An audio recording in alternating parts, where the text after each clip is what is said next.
بسم الله، الحمد لله، والصلاة والسلام على رسول الله صلى الله تعالى عليه وسلم.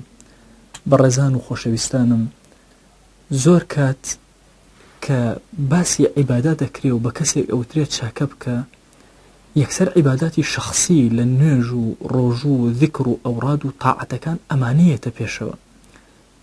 ئایا هۆکاری ئەمە چییە؟ هۆکارەکەی ئەگەڕێتەوە بۆ ئەوەی کە ئێمە بە تەواوی لە فەلسەفەی دین نەگەیشتوون. پرسیارکە لە ڕافعی ئەدیب صاحبی وحی القەلەم وتیان فەلسەفەی دین لە دوو کەلیمان بۆ ئێمە کورت کەرەوە.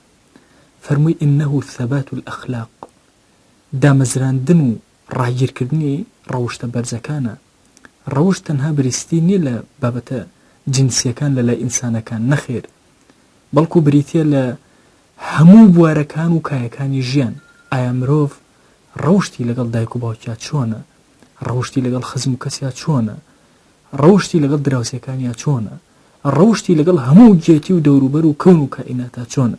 بۆیە ئێمە زۆر گرنگە لە ماناکان و فەلسەفەکانی دین تێبگەین کە ئێمە لە فەلسەفەی دین تێگەیشتین کە بە کەسێکمان وت چاکە کاریکە، تەنها مەبەسمان ئەوە نییە کە نوێژ و تاعەت و عەبدایەتی بکە، بەڵکو مەبەسمان ئەوەیە باشترین جۆری عەبدایەتیەکان لە تەعامل لەگەڵ غەیرە ڕەنگ ئەداتەوە. بچۆ تەعاملت باش بێ لەگەڵ خزم و کەس و دەوروبەردا، تەنها لەگەڵ ئاژەڵ و دار و دیواردا. ساڵی 2017 با بکەینە دەستپێکێکی زۆر جوان لە باشکردنی ڕەوشتەکان و ڕاگیرکردنی ڕەوشتە بەرزەکاندا.